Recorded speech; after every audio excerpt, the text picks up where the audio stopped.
generators. Instead, they are portable power stations, right? An eco-pro power station can be a smaller generator sometimes, right? But you mostly think of it as just a power pack, right? It is a gigantic battery that you can use to charge up uh, drones and power things like You've come so far, Survivor.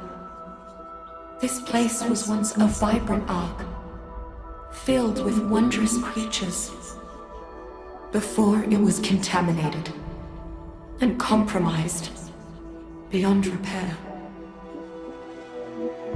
Long ago, Helena confronted her fellow explorer Rockwell here, when his obsession twisted him beyond humanity and reason. Even Helena could not truly put an end to Rockwell's madness. And he survived here in the shadows all this time, feeding on poison and growing stronger. You have to finish what Helena started. If we are to save Earth, Rockwell must be stopped. If there's anything left of the person that Helena knew, Edmund would want to be stopped. Steel yourself, Survivor, for here terrors await you.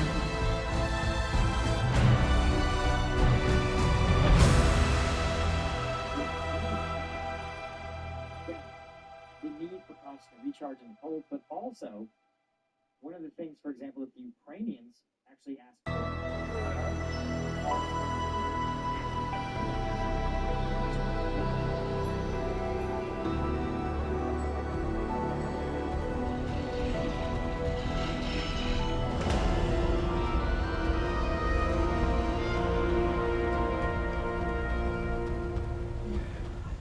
US Army is just now getting a clear call, right?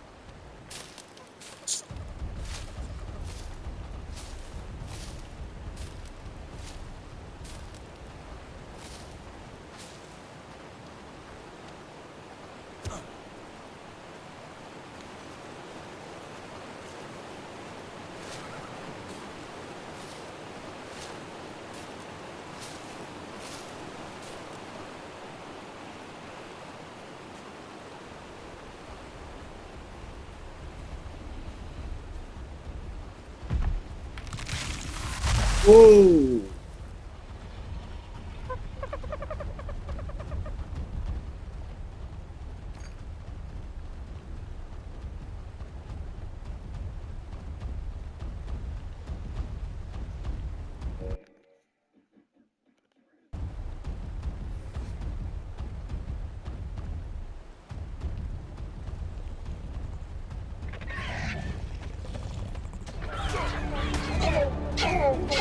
Oi! Up on!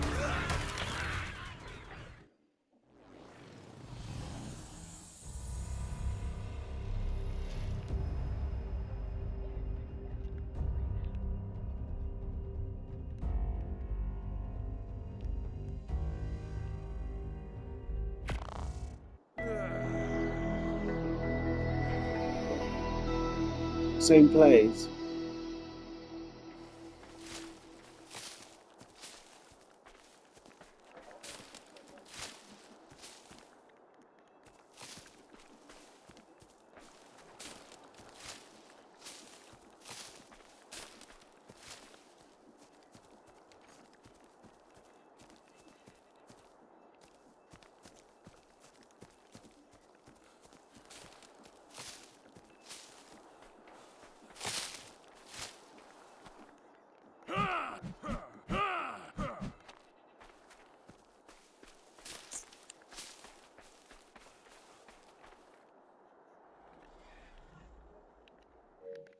And the thing that you, the problem that I have, the real issue, is that for the army, right, remember, if let's say Putin decides to shoot a shot, because listen, I got about 500,000 troops in Ukraine, I'm going to take a 10,000 man army, and I'm going to send it into Lithuania.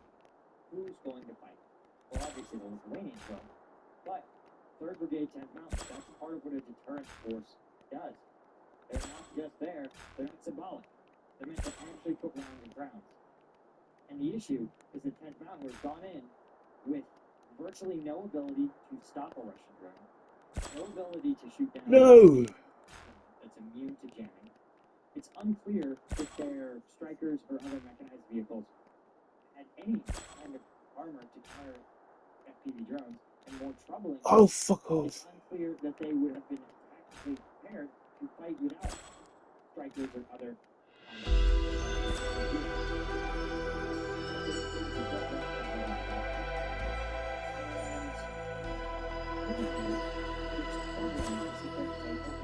it's not clear that they could fight today's Russian, let alone a Russian army that has 3, 4, 5 years more experience fighting in Ukraine. And so, if the army doesn't figure out very quickly how to field combat effective drones today,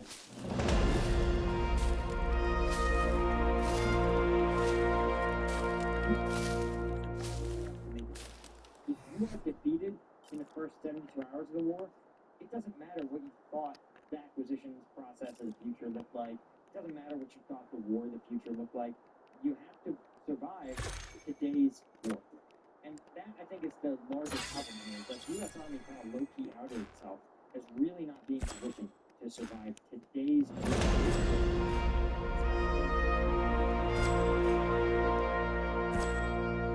Secretary of Defense seems to have identified this as an issue correctly, but I think, and he's even identified what's probably a shakeup would look like. Credit where credit's due. He's actually ordering the elimination of about 10% of general and admiral jobs and about 1/5 of all 4-star posts. As he points out that, let's see, in a memo he says, quote, we won World War II with 7 4-star jobs. Today, we have 44. There's an inverse relationship between the size of bad and victory on the battlefield. We do not need more bureaucracy at the top. We need more fighters and power at the bottom. And he's added, so it's going to be my job to identify those places where fat can be cut so it can go toward the power. Totally agree with the sentiment. Here is the problem. And I... Oh, what? How many?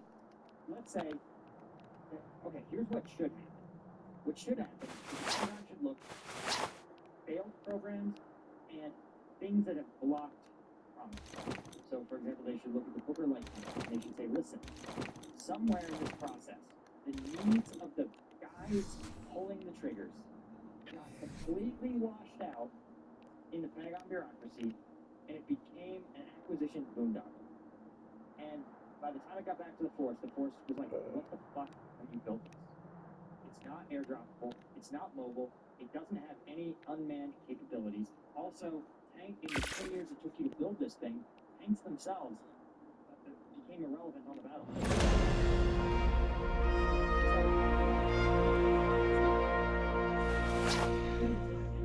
Why did literally the fundamental nature of war change in those 10 years, making it totally fucking irrelevant?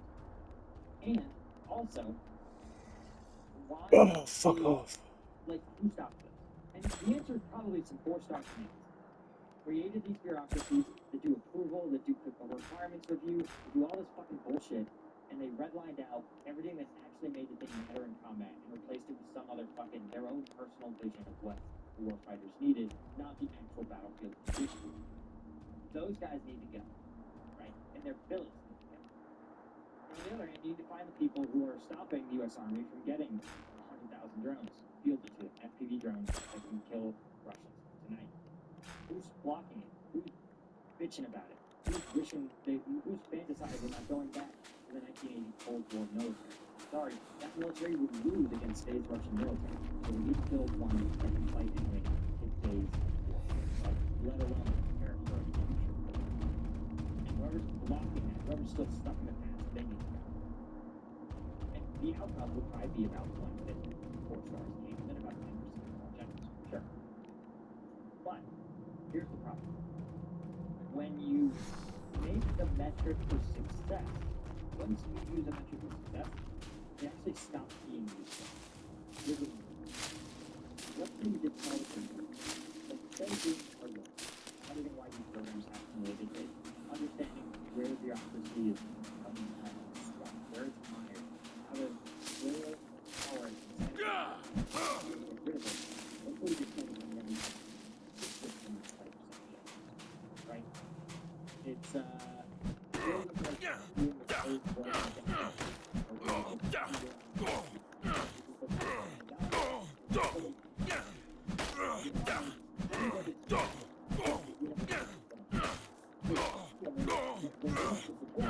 You don't know who's the underperformer.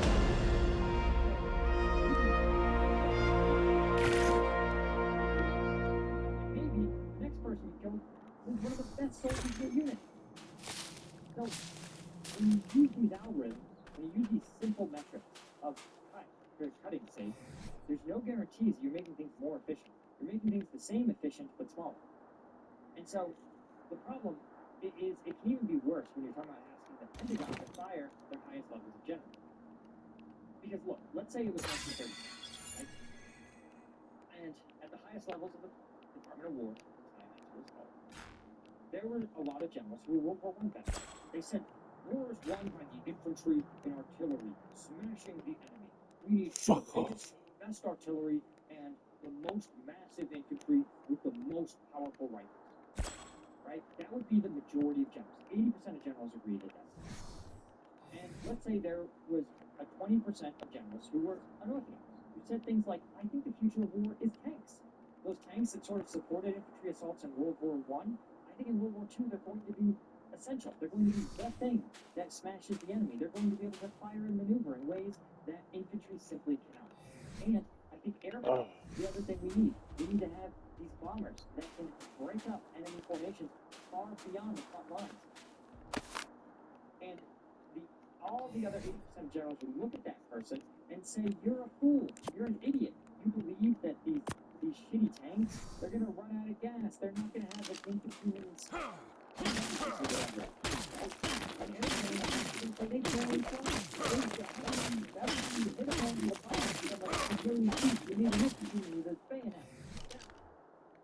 Right?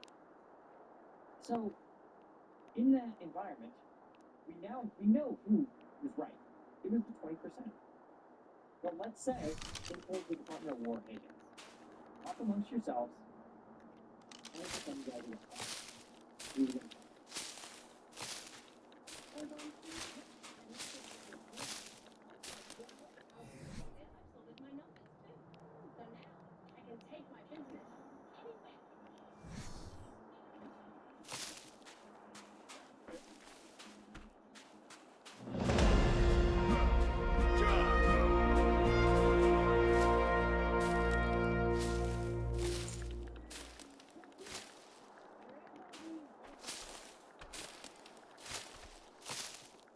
They would have fired the tank and plane guys. They would have fired the unpopular, the reformers. That's literally what it means to be a reformer. Most people don't want you to do it. That's how reformers work. And the fear is that when you use a metric of just get rid of some guys, they're going to get rid of some popular guys, the guys that speak uncomfortable truths to power. Right? The people who are going to get canned in this are the people who are saying things like, we need to stop buying fighter jets. We need to find a way to detect and destroy unmanned aircraft of the future. That's what we need to be prepared to fight with and in. None of these buckets, the days of Top Gun Maverick are done. And we need to be done sooner rather than later. And they're going to fire the journalists and say, listen, these aircraft carriers are stupid. They're young, thinkable ships. Guns the ability to stop unmanned naval drones. We need to stop. We need to get rid of them. All those guys are going to go. They're going to be replaced with people with conventional 50th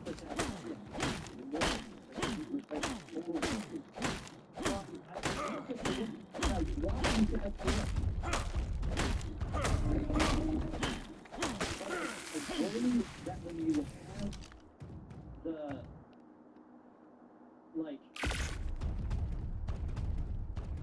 when you've got this situation where they're surveying the foxes and the chickens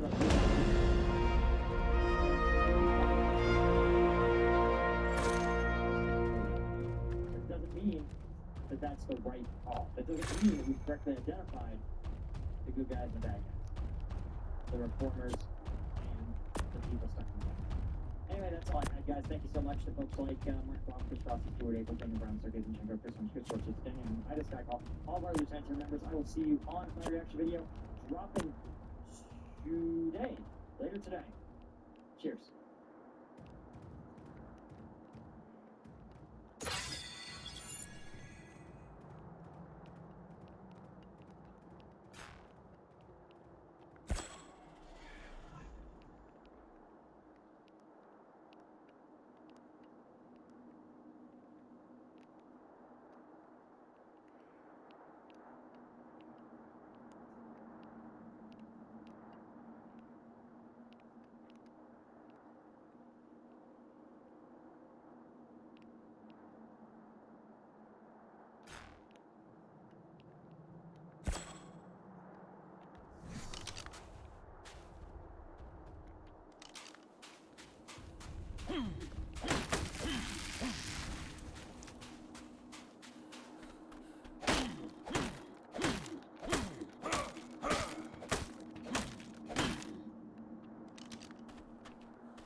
Oh!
Oh, come on.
Whoa!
Ah!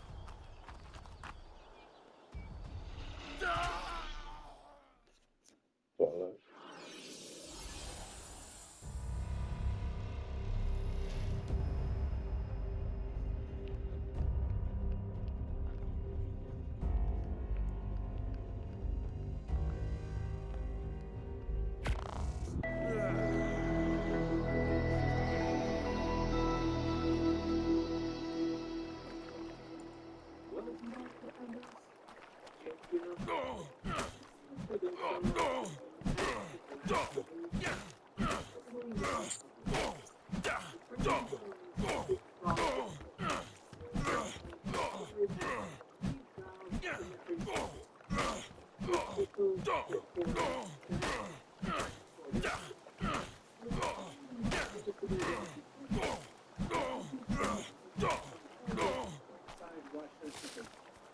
So 2 nights ago, the Ukrainians launched a massive coordinated drone attack on these 7 areas of Russia. Many of the drones were successfully intercepted by the Russians, but there's one area of the map where they didn't see it coming. And that would be up here, close to the Estonian border in the city of Stalin. Lots of Russian civilians filming videos in the city of the destruction from the airfield. This is something the Russians can't hide for tonight. Solution 76 cargo jet left burning and drone strike deep inside of Russia. Videos show multiple fires around the Russian airbase in the Stock region. This is more than 370 miles, 500 kilometers away from the Ukrainian border. There's a couple good videos. I'll link them down below. Russia did report there were no casualties or injuries, so let me show you some videos of the planes burning.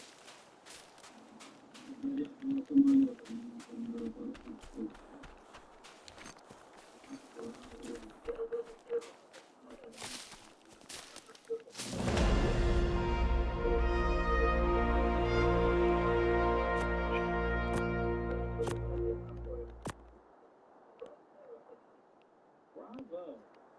Each one of these aircraft cost about $86 million. So if 4 were destroyed and 2 more were damaged, Russia just lost about $500 million worth of aircraft.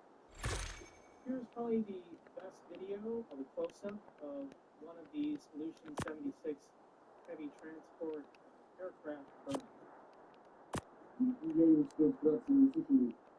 И как это видно, пизда. We do have satellite images. It was kind of cloudy, but it is apparent.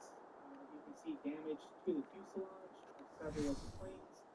Here are, for example, the firefighters who arrived at the jets in order to put out the flames. So these planes were parked out of the open because Russia thought this airfield was perfectly safe. They did not imagine a scenario where Ukraine would be able to successfully fly drones from their territory to this air base near Estonia, which is leading to some conspiracy theories. Were these drones launched from the Baltics? Did these drones cross over Belarus and Belarus failed to shoot them down?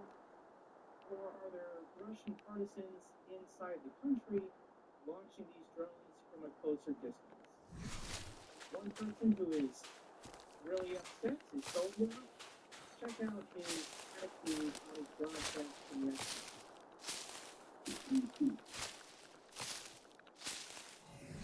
Что происходит? Мы не знаем, откуда вылетают беспилотники. Что происходит? Начинается идет производство или составка или топления, местах запусков. Но если мы с беспилотниками не можем справиться, как мы будем с F-16 справиться? You just gave away the game.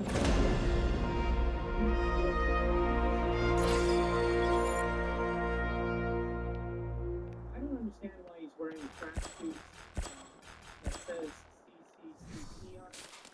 Not sure if he's just being a cheerleader for the new Central Committee of the Communist Party, or if this is some kind of vintage outfit to appeal to people who miss the Soviet Union. But Soviet did continue on his broadcast, and this is what he has to say. Massive drone attack on Russian objects. What happened in Scotland? Let's break this situation down into a series of obvious questions. The NATO border is close by. Where was the drone launched from? From Ukraine? From the Baltics? If so, the Baltic states must be destroyed, wiped off the map. Not from the Baltics, the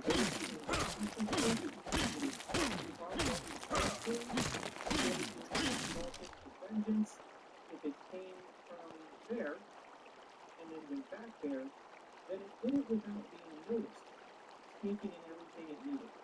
I'm sure the competent authorities are already working, but why are they working after, but not before? It means that they lack strength, means,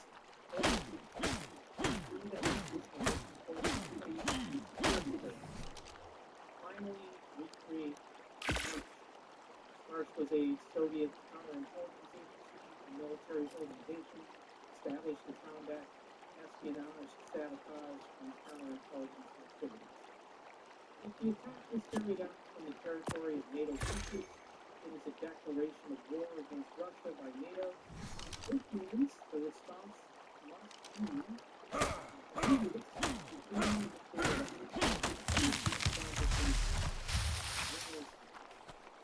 Ready for the next thing? Visit G2A.com and browse thousands of feeds for games and DLC. Discover brand new titles, and everything in between. Start your new adventure.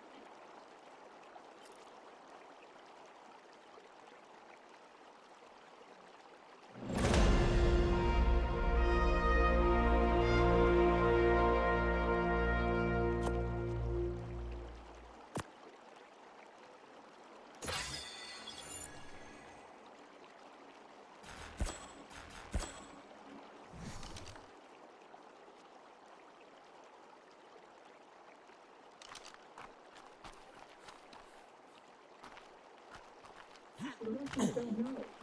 How is Ukraine doing? Are these drones flying from Ukrainian territory? Are they being launched from the Baltic? Is this some kind of infiltration group getting the drones across the border to launch them closer? I'm going to say with 100% certainty they're not being launched from the Baltics. NATO wouldn't allow this. They're doing everything they can to prevent a wider war. So it's either the drones are being launched from inside Ukraine, or Ukrainians are getting them across the border, and then people cells or other things in the country are then carrying out the drones. But how does Russia stop it? And the answer is they can't. So here's the map showing all the aerial drone attacks and sea drone attacks to date. Ukraine is in advertising that they're increasing production. They're increasing their level of sophistication. And that these drone attacks, especially on Moscow and valid military targets, probably within 500, 600, 700 kilometers, every single day for Russia gives them on the tool and goes back to their own country.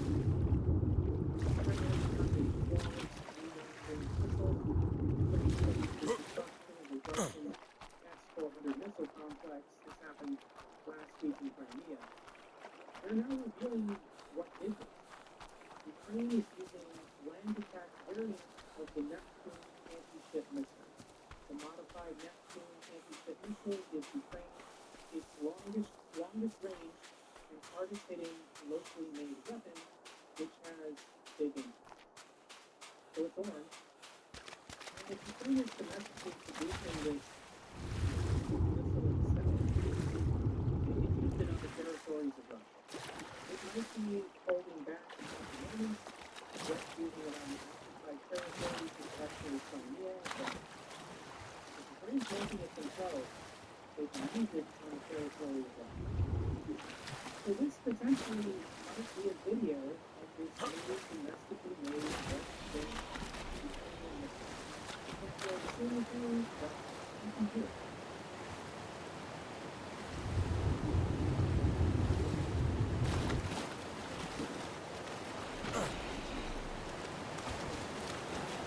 This video takes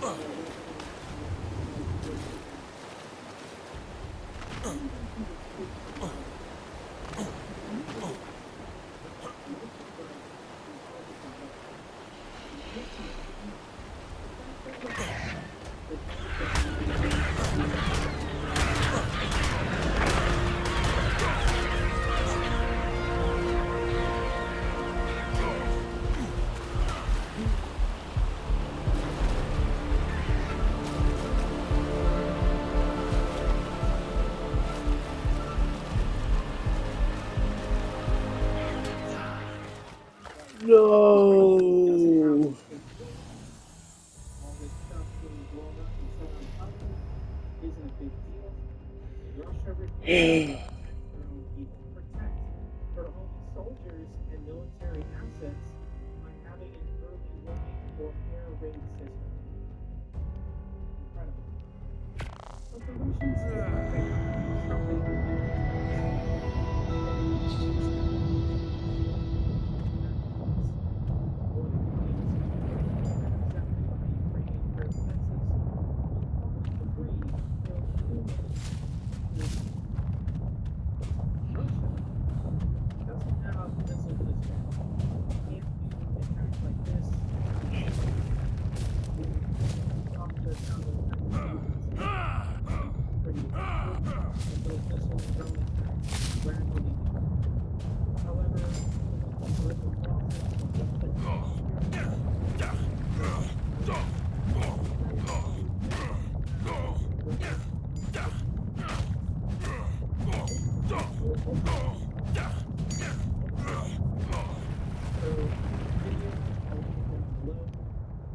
As you can see, this is just a civilian grocery store in Tennessee, and Russia successfully launched $1 million missiles, which will only the roof of this supermarket.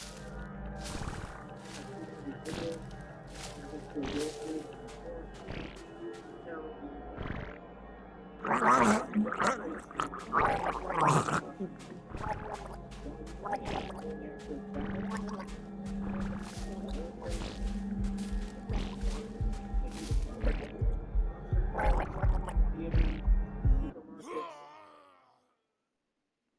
And school. This is a report from me. 1,000